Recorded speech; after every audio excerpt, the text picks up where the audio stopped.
Greetings, bones and ghouls, and welcome to Halloween in July. I've got a spooky video lined up for you every weekend of this month, and this year the theme is alien encounters. We're gonna have some spooky encounters with some stuff we can't quite explain, so get your popcorn and get away from those weird lights in the sky. As you might know, Halloween in July is not just a special time for special videos, but also it's that time of year where I discount the yearly rate over at patreon.com/charlatanwonder as low as it'll let me bring it down. But on top of that, anyone who pledges yearly gets the new patron patch as a special thank you gift. And then if you get the pledge yearly at the $5 recipe tier or higher, you get your own patron apron to help you do all those cooking segments we're gonna do this month. So you know how some stuff has gotten a little weird for everyone and a bunch of people had to change their prices on stuff?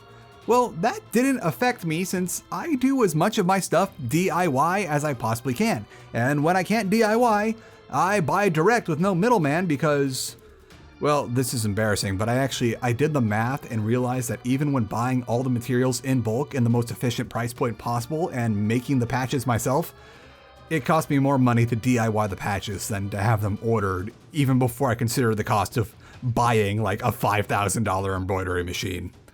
None of that matters though, because the new patches are going to be way less jank.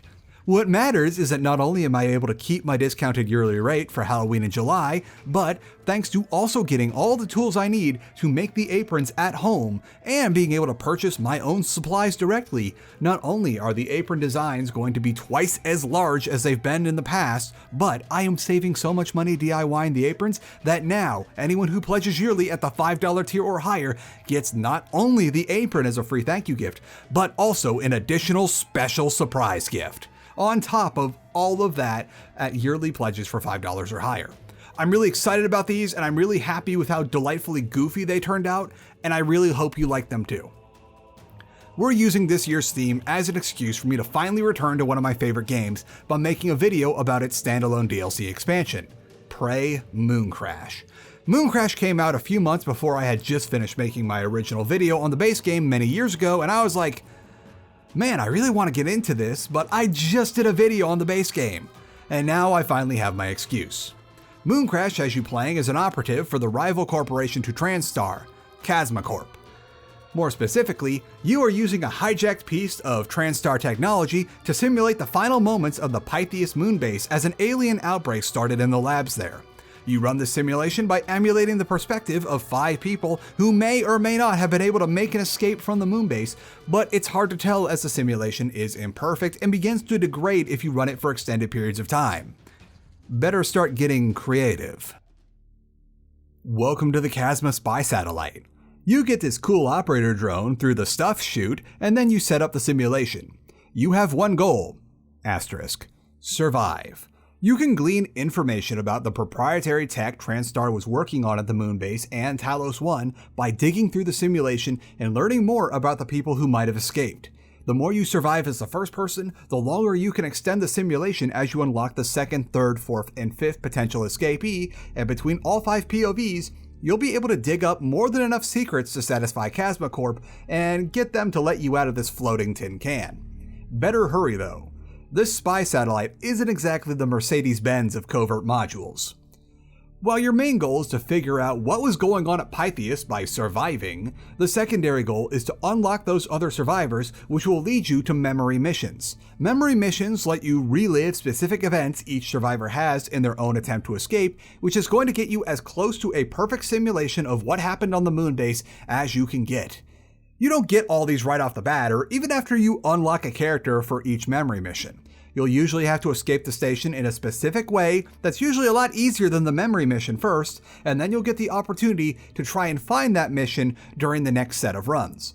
We'll talk about sets of runs more in the next part of this video, but for now we'll just say that it's going to take a whole lot of runs to get everyone unlocked, and then a whole lot of runs as everyone to get the whole story in Mooncrash. Memory missions are the main story as far as the simulation goes. Yeah, there's stuff going on in your little spy ship that's drip-fed to you as you complete more of these memory missions, but the memory missions are what advances the plot. Memory missions are what unlock things in Mooncrash, and they are the only thing that creates permanent changes in the loops. Sometimes that's something as simple as a statue being added to a certain hallway, sometimes that's unlocking entire characters. Advancing through the memory missions is a double-edged sword though. As you get closer to fully simulating the events of the Moonbase outbreak, it'll eventually make more abilities available and better items out there to find, but also tougher enemies will start appearing earlier in the game. There's nothing quite like getting jumped by a high-end monster that you're used to not seeing until your third or fourth escapee just come right out of nowhere on your first. Mooncrash gives you all the staple weapons from the base game. The wrench, the silenced pistol, the shotgun, the laser, and so on. You get plenty of neuromods like in the base game, but they're partitioned off between characters, which helps make each escapee their own class that plays their own way. There's also all the old ones you liked from the base game too, but there's a bunch of new stuff that you're going to want to check out. There's the Psychic Lance that the janitor starts with, the Glue Grenade for a mass area of effect stun, and the engineer-specific neuromod that lets you summon a turret basically anywhere for nothing, which is great. And now all the weapons have tiers and special abilities sometimes too. Yep, you can see the seeds of Deathloop and eventually the other game here. I am well aware that Arcane was two studios for a hot minute, but when they were two studios that worked in tandem. What matters here is that this is the first we saw of tiered loot in an Arcane game, but out of all of them, Mooncrash is where it worked the best, since you don't end up hoarding and scrapping the fancy orange and purple stuff, since they all go bye-bye at the end of a simulation. But not at the end of Escapee's run though. More on that in just a sec. It also helps that once you get later into your save, if you know what you're doing, you can just make sure that you always start with the best version of whatever weapons you like. Also, these tier weapons will degrade, and there's only one character who is consistently able to fix things.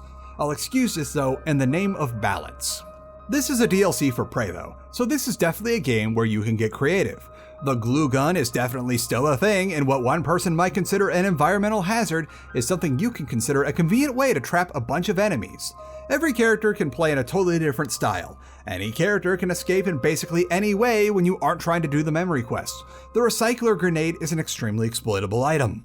There is no situation in this game that has one intended solution, and by that extension, it is almost impossible to soft lock yourself out of any sort of run because this game gives you so many options that there is always something you can try.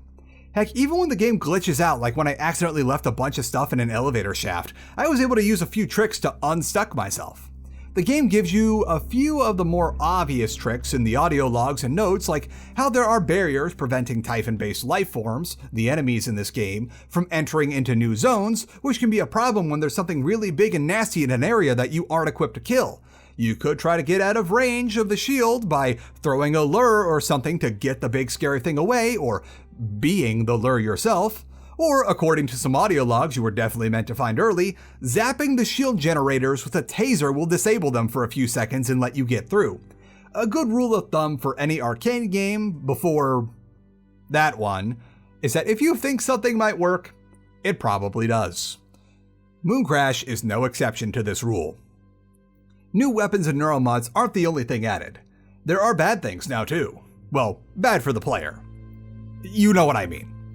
You can now get semi-permanent debuffs from receiving traumatic injuries, broken bones, severe burns, large open wounds, you get the idea. These are all fairly self-explanatory in their name, but also there are many ways you can get rid of them. If you've got the sense to keep your head together long enough not to die from complications from your injury, that is. First off, there's finding a medical operator and getting them to heal you. Not only do these guys get any and all traumas when they heal you, but they also completely top off your health pool. Medical operators don't go away between escape attempts, and even better yet, there's no limit on how many times you can use a medical operator per individual run. The only downside to using the medical operator is that there are very few trauma centers in the entire game, and most of them are going to be initially blocked off either by busted up doors or something else that is a character specific fix. I found myself running as the engineer for my first escape temp in a lot of runs because her ability to fix things is really handy for setting up the rest of the runs. Repair parts and time are both very finite things though, so it's often a pretty big choice if you want to set up a medical operator for the rest of the run.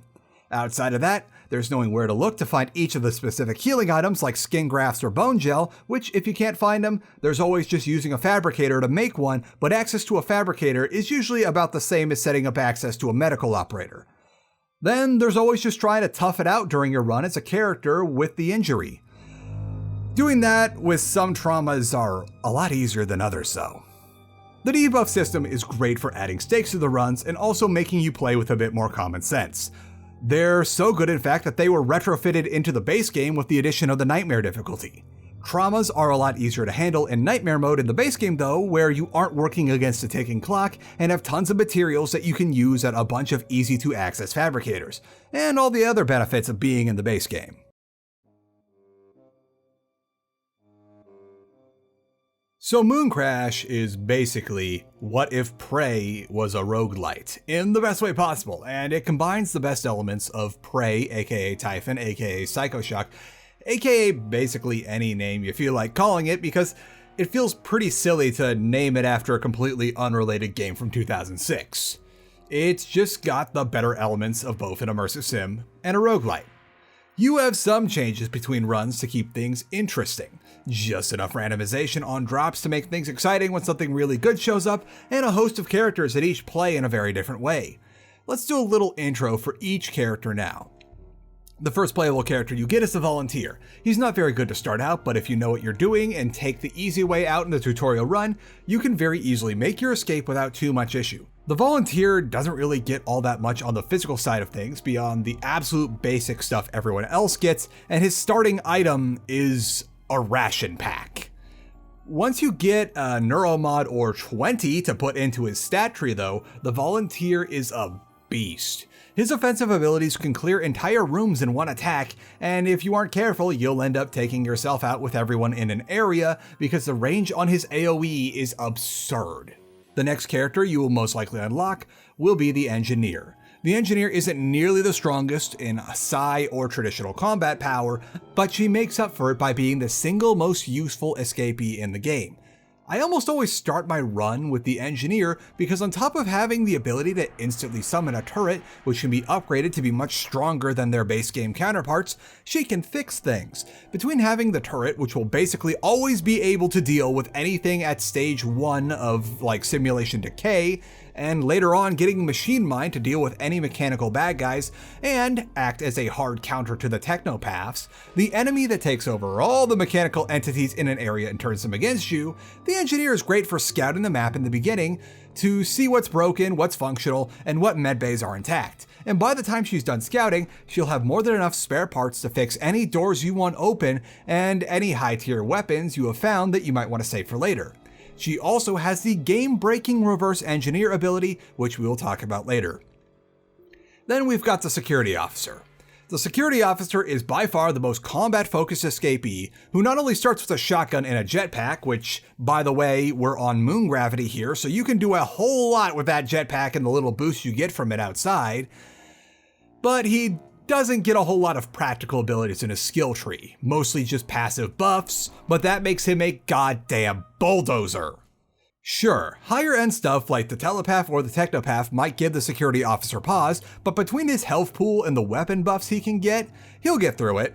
And then if that's not enough, being the head of security means that he can activate the operator spawners in any security booth and spawn the security operators that laser down everything in sight. Very handy when you're low on health and need to turtle. Second to last, we've got the director of the facility, Riley Yu. I believe she's Morgan and Alex's cousin from the base game. Her big ability when it comes to fighting is making a friendly phantom from a nearby corpse, which can be pretty nice, but if a phantom has an AoE ability, once you upgrade it, it hurts you too. But otherwise, her bread and butter abilities are Mimesis and then a basic Psi Shock that's okay, so long as you're only fighting one guy at a time who's not too bulky. Riley's main benefit is that she starts with a Psychoscope, which means she's great for unlocking new abilities for everyone since Psychoscopes are pretty expensive to buy in the shop. Oh, and she can unlock the special containment cell in the Volunteer Labs, which will net you 3 free neuromods. Finally, we've got the Janitor, who is actually a Chasma Corp spy. The Janitor is a little bit of everything, and she starts with the Psy Blade, and her abilities are, situational. remote manipulation, and bamboozle teleport. Not handy for everything, but very handy in certain situations. What really makes the janitor useful is that she's the only escapee that can do hacking. I dumped all the neuromods I could into hacking when I first got her, and once it's leveled up fully, that means that the janitor technically gets the perks of the security director and Riley. You'll probably be getting the janitor later on, and her own story missions are fairly complex compared to others. So how the runs work in Mooncrash is that things don't reset between characters. Instead, you do one character after another, regardless of whether you escape or die in the first 2 minutes of your escape attempt. You just pick the next character and keep going until you run out of characters to play as. You can manually reset midway through a series of runs, but that's usually not very beneficial unless you really screwed up with a character. This adds the element of picking who you want to start your runs, as I've been talking about, where you gotta choose between if you want to have the engineer go first so that you can scout things out or see if there's a particular escapee you want to start as to get a better shot at doing their memory quest. Or better yet, start the run as the engineer, but go really fast to get just enough stuff to ensure that the run you want to try and do the quest on has some good weapons set up for it. So the main thing that's keeping you from just playing as the engineer for like 2 hours and then straight up breezing through the rest of the escape attempts is the corruption of the simulation. You see that meter on the top right? That's your ticking clock.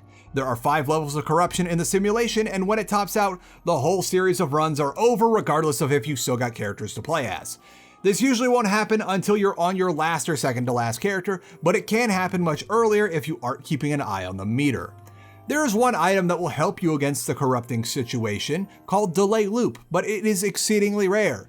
It is usually only found on the corpses of tougher enemies like Technopaths and Telepaths, but sometimes they can just be found sitting on a shelf or something that's, that's just how roguelites are sometimes. They're just, this exceedingly rare item, we're just gonna put it somewhere randomly. Delay Loop seems to be more effective on lower levels of corruption, or at least it feels that way, and you cannot bring your corruption level down after it goes up. Once you go up to the next tier, that is. Once you hit that threshold, there is no going back, so keep an eye out on that meter. Where the simulation helps you, though, is that you can set yourself up for success in later runs. This isn't just limited to fixing a door or hacking a terminal you'll be able to use later as another character, but in how all items are persistent between escape attempts. Had a really good run where you got a lot of good stuff, or hoarded a bunch of fabrication materials? Stuff it all into a container near your escape point, or if you're really good on time, run back to the starting crater and stash it somewhere that the next escapee can grab right at the start of their run. Better yet, as you advance in the overarching plot, you'll be given a new ability that costs nothing and is available to all escapees called Mule. Mule summons an operator who is, well, your mule. Put anything you want into its inventory, dismiss it as you need, and then when you start escape attempts with other characters, you summon the mule again and everything that you've put into the mule is now waiting for you. This is not only very handy run to run, but also effectively mitigates one of the major drawbacks of roguelites, which is just getting bad luck at the start of a run. Mooncrash is a roguelite, which means we gotta have changes between each escape attempt. So obviously there's random drop placements and the like, but Mooncrash doesn't go full infinite oatmeal on us, which is why for many reasons it's my favorite roguelite. Instead, Mooncrash has there be random quirks of the simulation which can give or cut off access to major areas at the start of the game. There are things called power modules which control power, as the name might suggest, as well as support systems that can be active in areas. Power modules can be found in a few spots consistently, but sometimes you're just going to have more things you need to get back online than there are consistently spawning modules. Well, it's a good thing you can just fabricate them if you really need to, or if you're desperate to get the tram system up, just yank them out of something that's already got enough modules and put them into the thing that you need powered. The status of areas on the Moonbase and what's powered changes, but there are also little things like which medical bays are accessible, where are the working escape pods, and if a nightmare decides to show up in the Moonworks to keep the land shark company. But run to run, the actual layout of the Moonbase stays the same. It's a nice middle ground that keeps us a nice distance away from having a boring fixed map every time, but also keeps us away from the infinite oatmeal. The last thing about Mooncrash and its blending of roguelite and immersive sim gameplay is that there is a point system and a shop. Doing basically anything will net you some simulation points. Of course, taking down a telepath or completing a memory quest is going to get you a lot more points than bonking a little mimic, but those mimics add up over the course of 5 escape attempts. What do you do with these points? Well, before the start of every escape attempt, you go to the character select screen and you can use those points to start with better items that you found fabricator schematics for. This not only mitigates starting with some bad drop RNG, but alleviates an insane amount of grind.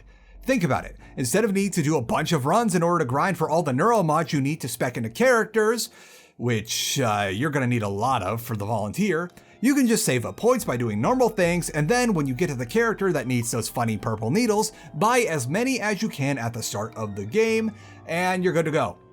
They're pricey, so that's going to make it a bit long to get, but a lot less long than having to run to the same place in every simulation and just keep on grabbing the ones that drop normally. Between the point shop and just stuffing neuromods you don't need into the mule for later on, you get investment-heavy characters leveled up pretty fast. The only caveat is if you want to buy something at the start of the run, you need to have found the schematic for it somewhere in the overworld. And schematics are not only randomized, I think, but some can be pretty rare. At least you get a healthy amount of points for finding duplicates though.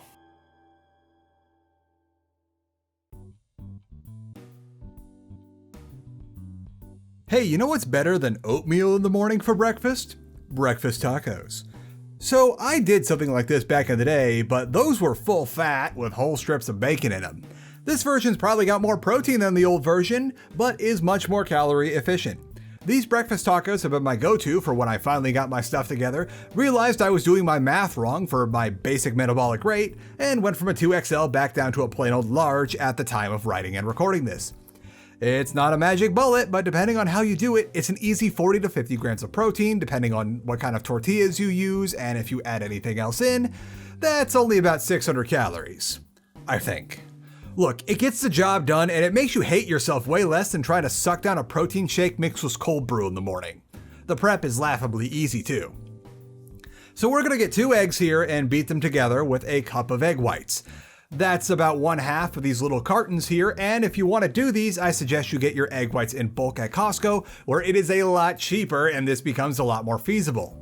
Beat them together with a good amount of salt, pepper, cumin, paprika, and optionally some garlic powder if you haven't brushed your teeth yet, and let that sit for a good while the salt does salt things. Get the pan of your choice on the heat and give it a minute or two to get warm. Cooking time. This whole thing is really easy to do. Like, I kid you not, I had to film this twice because I realized the first angle I filmed it at wasn't the best. And the first time around, it only took me 15 minutes according to my recorded file to do everything. And then the second time I filmed it, it was a little under 12. And I was setting up camera stuff for all that. After a couple of minutes to get the pan warm, throw your tortillas right onto it. Now, this is going to be hardly a minute on each side, and you'll know they're good and warm when they start to puff up just a little. Don't worry, they'll deflate back down. This is something we can do while the pan is getting like hot, but not quite hot enough to where it'll cook the eggs as we like them. Once all 3 or however many tacos you want to split this into are warmed up, it will be a good time to get the eggs started. First up is to measure out a teaspoon of olive oil and get that into the pan. I found that something that really helped me out with tracking my calories and being true to that is to remember to account for not just sauces and other such like accoutrements, but also for the oil that is used in the cooking process. And surprisingly, the tiniest bit of oil goes a long way with like cooking in pans. This teaspoon of olive oil has no problem fully coating the entirety of my 12-inch cast iron. Now, before you add the eggs in, make sure to give them one last whisking so that you don't accidentally have all your spices sink to the bottom of the bowl and not make it into the pan with the rest of the eggs. Now, these are gonna cook fast, and if you want them to cook even faster, I don't know, you got stuff to do this morning, just throw the lid over the pan and that'll create a nice little heat envelope to get them going on both sides. After about 30 seconds to a minute or so, take off the lid if you put it on, and don't even stir these. Just use your turner or your spatula or whatever you're using to push your eggs off to one side of the pan and let the uncooked liquid egg on top of the cooked egg get direct contact with the hot side of the pan. This whole ordeal should take less than 2 minutes. Once it's mostly cooked and maybe just a little bit runny, it's time to kill the heat and portion. Just use your spatula to partition your eggs into as many portions as you've got heated up tortillas, and then put those right into the tortillas. Optionally, use the side of a spatula to break up the eggs and just a little bit once they're like in the tortilla so that it's easier to eat, but also that you don't lose any bits of egg. That's basically it. If you want to spice these up a bit, there's always adding a little extra fat and flavor with about 1.5 ounces of guacamole per taco, or if you want a lot of fat and flavor and maybe need to change your meal plan for the day, fry up some Spam and put that in the tacos. If you do the Spam thing, you can skip the olive oil for the eggs so long as you do the Spam first, because Spam has more than enough excess grease to keep your pan good to go for like several meals after this. If you want a full recipe for this with a standalone video and to support me while you're at it, there is just that, a full recipe with a paired standalone video over on patreon.com/charlatanwonder, where all yearly pledges are discounted as low as they'll go, and if you pledge yearly at the $5 recipe tier, you'll get your own patron apron and a special bonus gift as free thank you gifts for your support. Now let's get back to crashing those moons.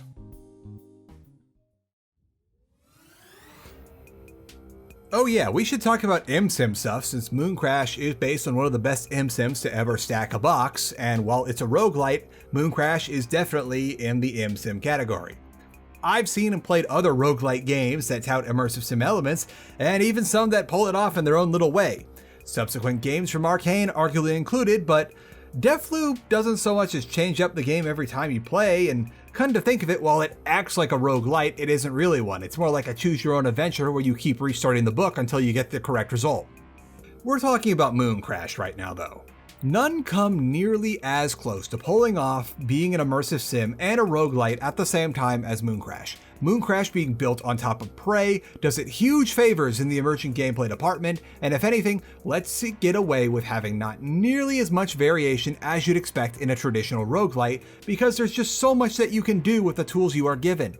This is a game where the developers trust you with a tool that lets you make a path to basically anywhere as one of your starting weapons, and now it's in a roguelite. Mooncrash is a game where yes, whatever you're thinking, that'll probably work if you try it just right. Stack boxes, lure enemies into hazards meant for you, deconstruct everything in sight that isn't bolted down, and make it into any amount of any one thing you probably weren't supposed to have that many of. It's all on the table.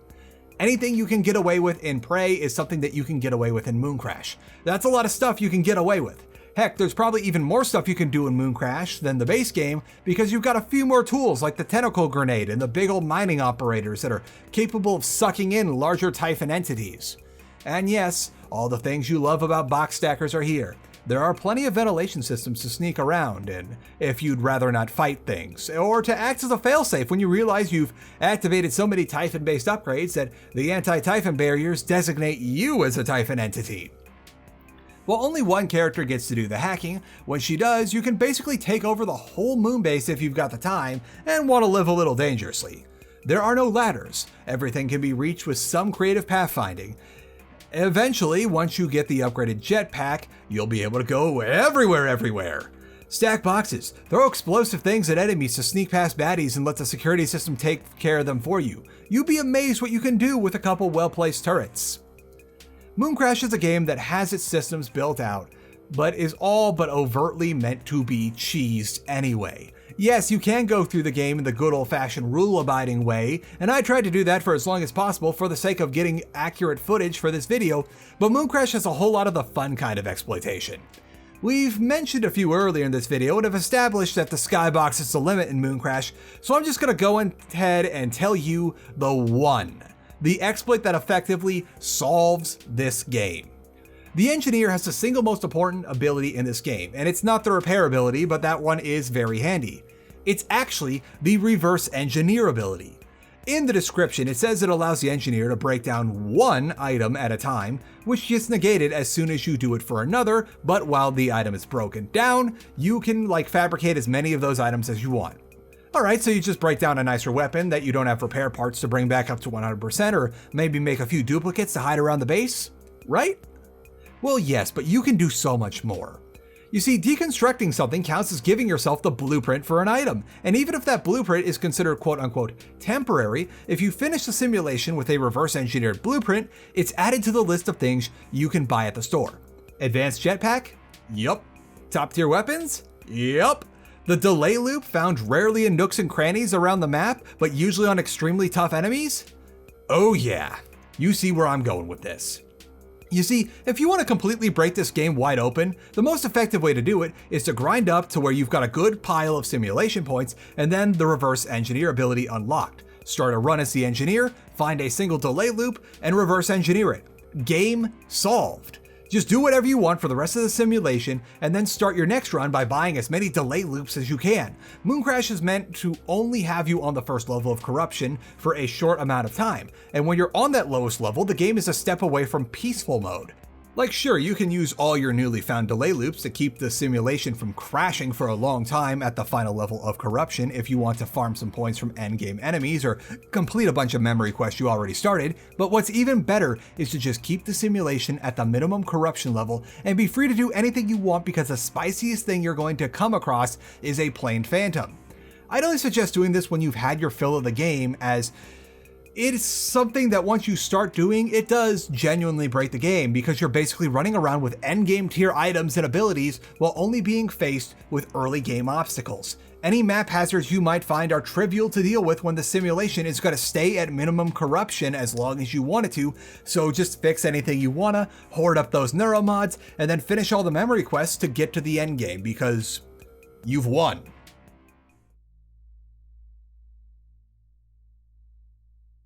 Alright, let's talk about the story. So in most cases, doing a story rundown on a roguelike or Rogue-Lite is kinda hard to do for a video in a series like Halloween in July, but thanks to the store feature and other odds and ends, you can get through the whole overarching story in a reasonable amount of time. For me, it took a smidge under 13 hours according to my recordings, but those were also stream VODs, and as you might know, we take 90-second stretch breaks every 30 minutes on stream, so accounting for those, it took me about 12 hours and 10 minutes to get from a fresh save file to seeing the end credits. Let's go over the premise. You are a spy for Chasma Corp, of dubious cooperation.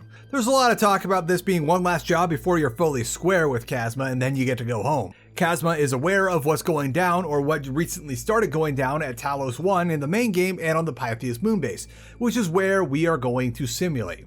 An intercepted TranStar operator drone comes through the stuff chute in your satellite, and it's your job to decrypt it via running the simulation based on the accessible memories.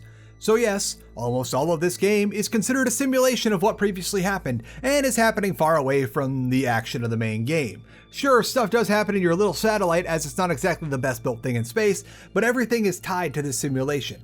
I'm going to mark spoilers here as we're going to go over all the events that we see simulated and how I think it roughly went down. There's a good chance some details get misplaced or out of order, as we're working with bits and pieces in a randomized simulation. So tell me if you ended up piecing it together differently, if like you played the game before. Oh, and also this is spoilers for the base game too, so double spoilers.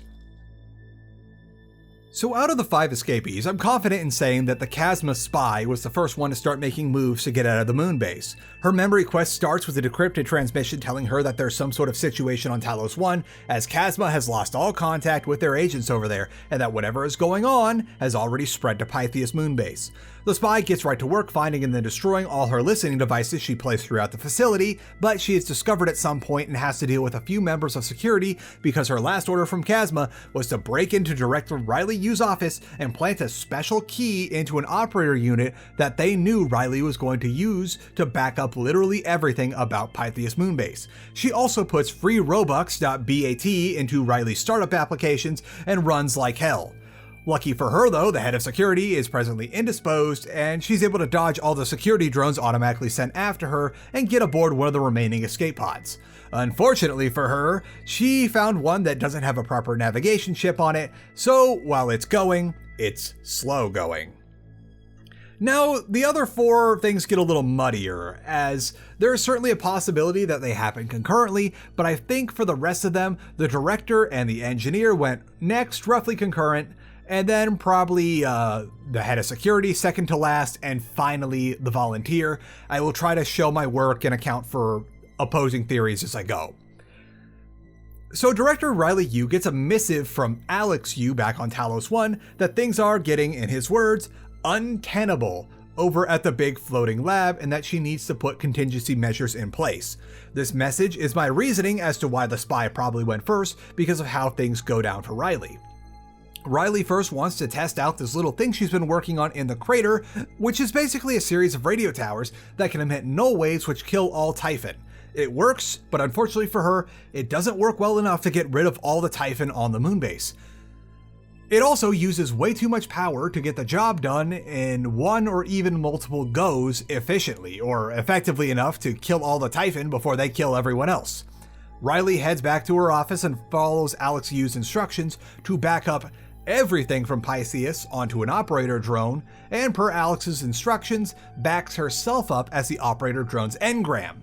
Unfortunately for her, security hasn't been around yet to check on what exactly tripped the alarm in Riley's office, or to even tell her that someone broke into her office. Shortly after uploading herself, Riley gets a lethal dose of free Robux, and the special Chasma key inside of the now loaded operator redirects it off towards the nearest Chasma spy satellite. Meanwhile, the engineer's been feeling a little funny lately and... Oh no, that's bad. That's bad, run! She realizes the severity of the situation at the Moonbase and realizes it's time to go. She heads down to the Pythias labs to try and save her significant other, but as it turns out, he was unfortunately the subject material of a Typhon experiment. Distraught, she finds and repairs the statue that her significant other made for her in the Moodworks, as well as doing everything in her power to keep the station in one piece for others, before solving the problem of getting out of the Moonbase by loading up a bunch of food and medical supplies into the mass driver that Pythias uses to send resources to and from Earth, and flings herself into space. I actually don't think this is the definitive escape method for her, and I don't think there are definitive escape methods for everyone, but for a few characters like Riley, the Chasma spy, and the volunteer, we can piece together how they managed to bail based on elements of their memory quest. Second to last comes head of security Vijay Bhatia. Vijay's been having a rough time of it lately, so much so that he led a corporate spy into Pythias' mist and was being very sad on the job when a literal alien outbreak started. And now they ate all the personnel. I think there's a chance that Bhatia and Riley's events happen semi-concurrently, as at the start of Bhatia's memory quest you get a call from Riley Yu while she's working on her no-wave towers, I think, informing him that the janitor is a spy and he needs to get it together.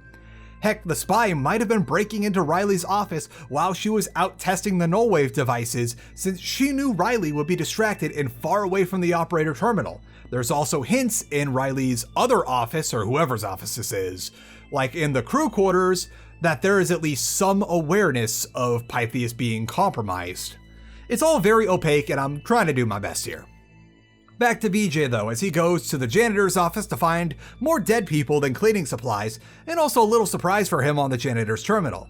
The head of security goes to the control tower for the shuttles in the crew annex, where the spy makes contact with him and then makes the mistake of taunting him with an antidote that she totally has somewhere on the Moonbase for him if he decides to play ball, but forgets that Vijay is presently a guy with nothing to lose, and that there are emergency explosives in every escape pod. And finally, there is the volunteer. I am pretty sure he goes last, as things are so bad by the time that when his memory starts up, the Moonbase is screwed enough that a telepath Typhon was not only able to form, but gain access to his containment cell and take over his mind. I do accept the possibility though that the volunteer was first, and that his actions led to the Typhon outbreak on Pythias.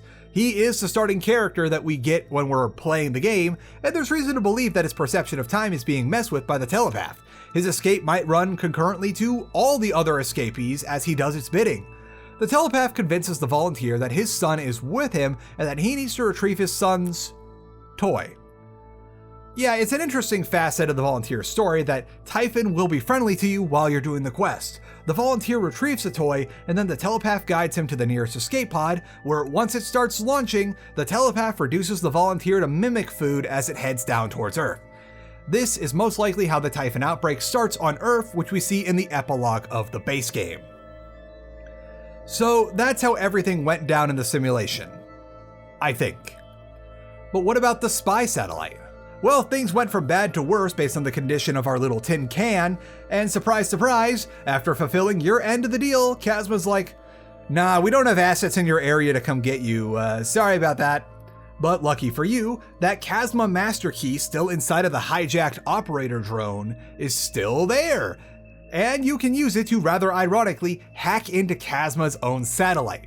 There's not nearly enough fuel for a safe return trip to Earth, however there is enough to get you down onto the surface of the moon and near enough to somebody's lunar outpost with a shuttle ready to go and get you back down to Earth.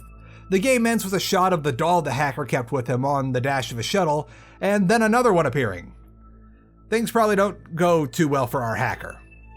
The end.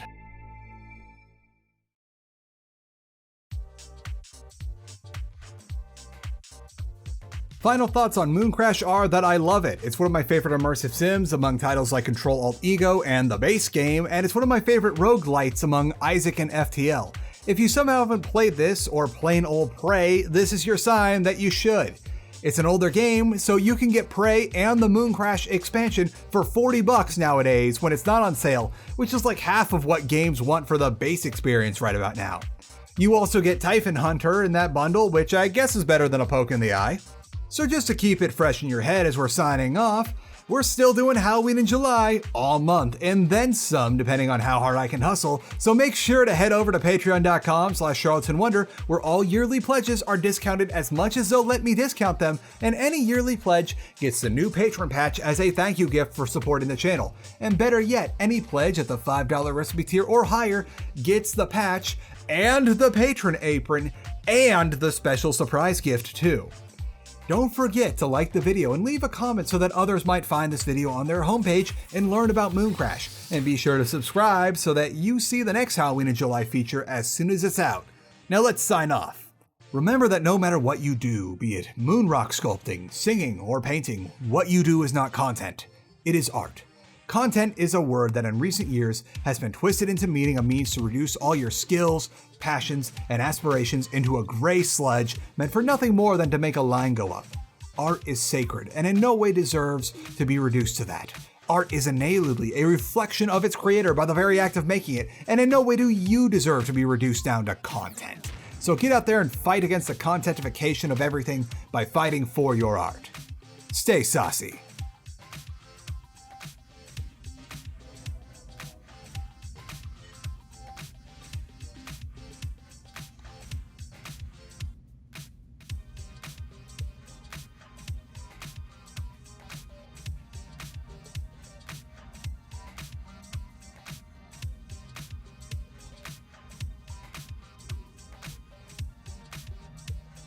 Ah, crap, you got me. I saw your little leggies twitching and thought you were dreaming. Were you dreaming of snacks? Do you have snack dreams? In your new cardboard lounger? I don't even think he sits on this one anymore. He's gone all in on this reclining, bolstered scratching board. Boy is living the life right now. Big yawn. That was a big yawn. Will you look at? There's nothing over there. You're just a silly Billy, aren't you?